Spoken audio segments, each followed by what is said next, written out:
Hey everyone, this is Clarity J from ClarityIsJustSoHip coming to you again on Thursday, and I came back again even though I was here on Monday to talk to you because I had a bit of news and I wanted to share with you. The reason why I started doing these videos was because I had applied for a grant that would have allowed me, if I had received it, to pretty much implement my vision of Clarity is Just So Hip on a large scale.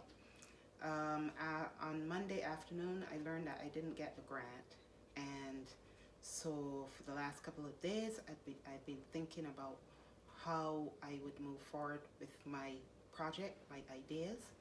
And so I decided to come back and to share with you what had happened, but also to give you a little bit of background of why I wanted to do this work. Okay, so the backstory is the reason why I talk about domestic violence and survivors of domestic violence is because the project that I wanted to do was about women who have survived trauma, domestic violence from whatever crises they had in their lives, and their lives were interrupted for whatever reason, and they wanted to pursue arts or whatever they wanted to pursue. I wanted to create a program that I would help to fund any vision they had of their project. I wanted to do that, and so I created this proposal talking about what I wanted to do.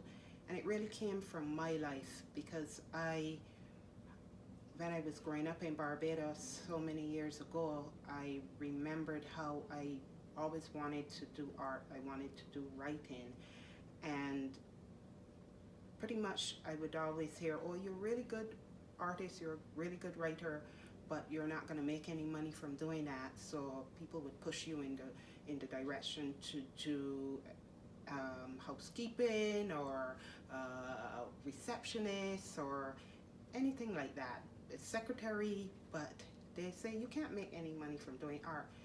But the reason why I wanted to do art is that when I was very young, the very first memory I had in my life of about 4 years old was of violence in my life, of being displaced and misplaced from my home. And I remembered waking up one night and it was really dark, and in that darkness there was a candle that was burning, and the light of that candle illuminated the whole room. But while I was in this light shining in this dark room, there was all this noise coming from the outside, very violent and screaming and yelling. And I learned later that my dad and my mom were outside and they were fighting. I was about 4 years old, and I remember how that affected me. I could remember the violence, the screams and everything like that. And the one thing that kept me grounded was that light of a candle in the room. I remember that light vividly, even as I speak to you right now, and it comforted me. And so as I got older and I continued being displaced, continued being misplaced, and I would carry that light within me wherever I went, and I would go to that place within myself that nobody could touch. Nobody could touch that place where that light was burning. And I remembered as I got older, I lost myself in writing, I lost myself in art, and I just wanted to create and to be able to share my voice and my vision with people.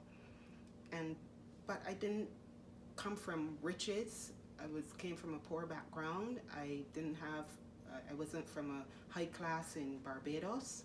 I didn't have any influence, and so all I had was 2 parents who were constantly fighting and being pulled apart.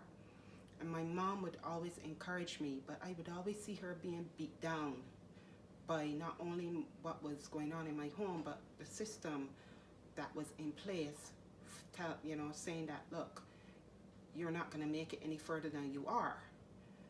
But I decided at a very young age that I was going to make it and I was going to get out. And through my writing and my art, I decided that I was going to continue writing. I was going to do poetry. I was going to do art, whatever it took. I was going to read. And my favorite book was the dictionary.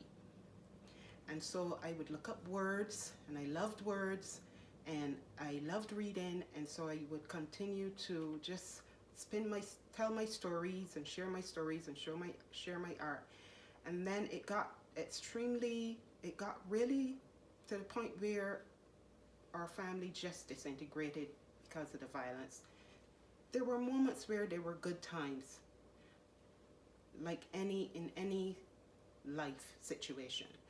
But most of it was really hard and difficult. And through it all, I would read, I would write, would do my art. And then at 15 years old, at 13 years old, my family fell apart. My brother was lost into the streets at 12 years old. He eventually died from AIDS when he was 32 years old, and he never came back home. I, on the other hand, at 15 years old, I dropped out of school after being traumatized over and over from being in situations where I was violated, was molested, never talked about it to anyone until later I got into therapy and I was able to regain the memories, and I was able to rise above it. But at 15 years old, I dropped out of school. I figured, I don't need this. I can do it on my own. So that was the biggest mistake I made.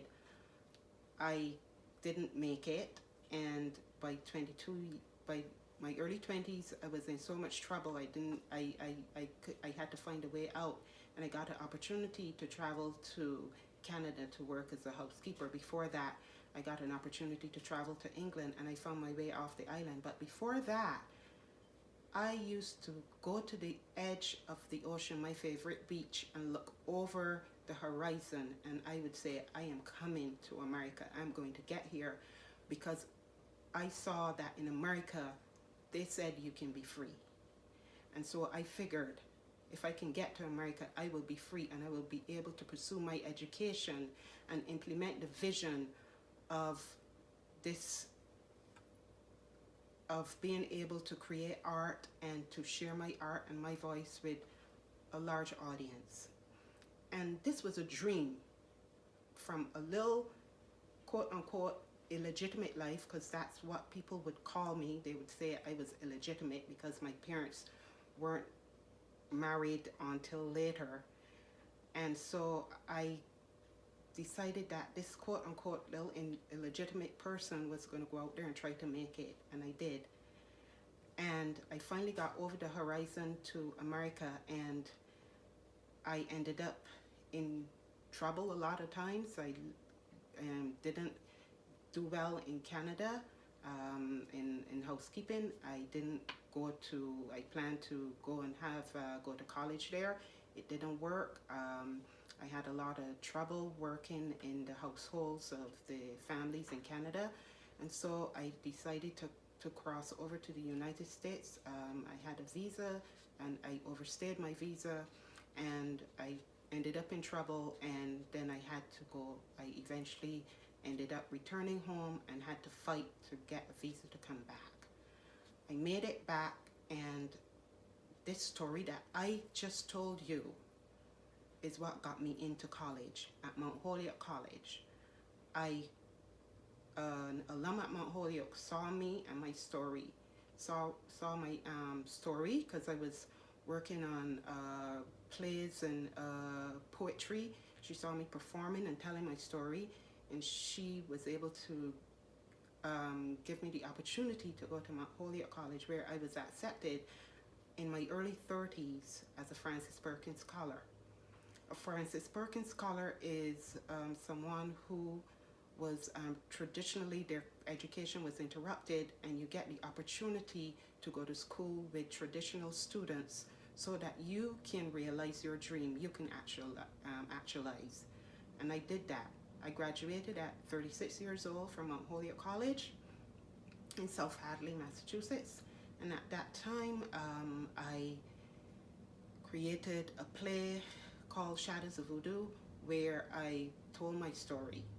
That story was later picked up by Boston Globe, and they showcased and featured my story in 1996. And I was able to later go to Senegal, West Africa to do research for the play, and it was produced, and it was a part of my, produced for my graduation. And I graduated, but then I met my husband, and I became pregnant at 36 years old, and I decided, you know what, although I had this vision of wanting to do this work for such a long time, I have a child now. I'm at 36 years old. There's not going to be another chance for me. So I decided, you know what, I'm just going to settle down with my husband and my daughter. And I did that for the last few years. That's what I've been doing. I lived in Tokyo, Japan as an expat for a while, and with my husband and my daughter. And this is why you see I have this Japanese theme in most of my videos, but it's also because I practice Japanese Buddhism, and I'm very drawn to that culture, and to because Buddhism is very deeply rooted in my life. So my daughter, she was born here, but she pretty much grew up, her early years was in Tokyo, Japan.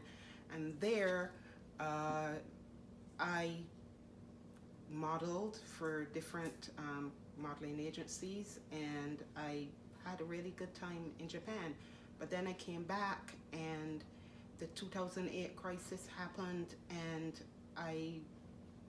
we had just returned a couple of years ago, and we got caught up in that. And until now, we've been just struggling to live our lives as artists. My husband is an artist, my daughter is an artist, I am an artist, and it's been very difficult after the 2008 crisis. But I wanted to bring that to you today because I wanted to say that because I applied for that grant, and I felt, you know, that in the year open, 2019 open, and I decided after I'd become ill in 2016, I had this new system of clarity, awareness, presence, and acceptance of how I was driving my life forward.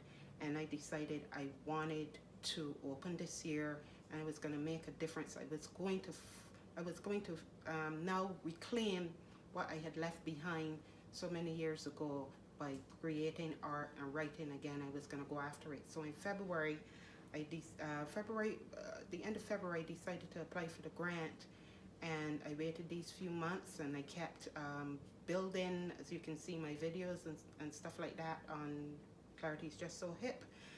And when I got the news that it didn't go through and I wasn't going to get the funding for the grant, you know what?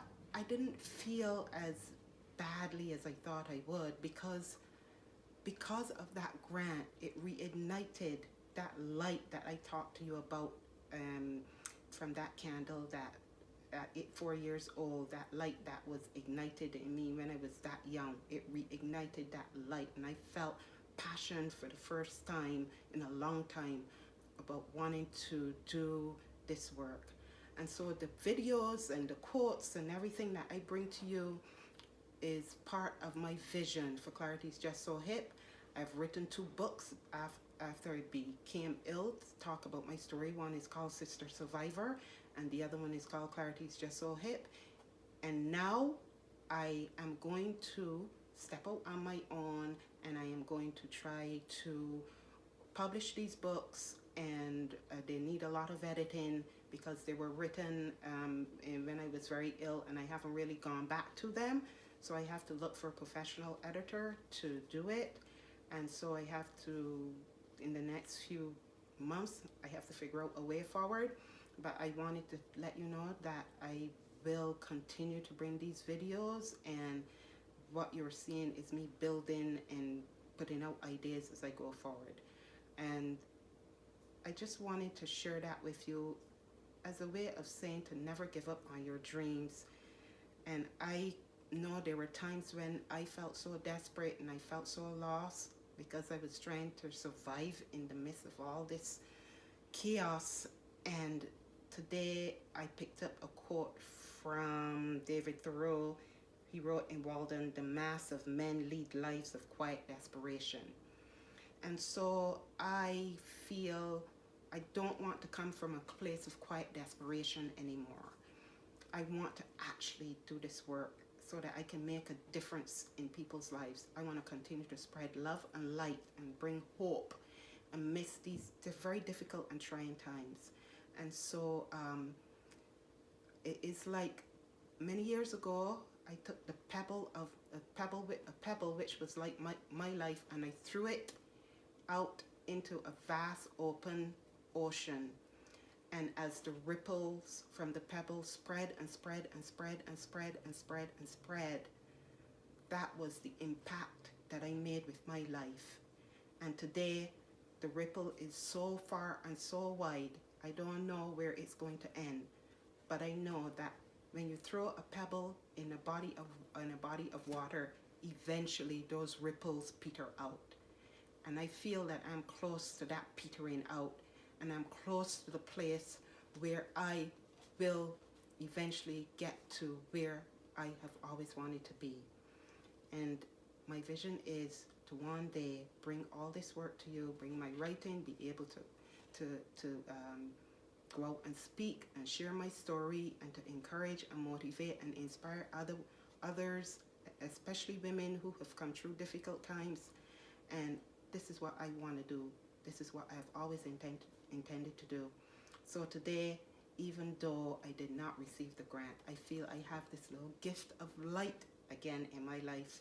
And I really, really, really thank you for being here and sharing and listening to me and watching my videos. And I hope that as time goes on, that I will continue to touch your lives. And I thank you. And this is Clarity J from ClarityIsJustSoHip. Thank you so very much. Namaste.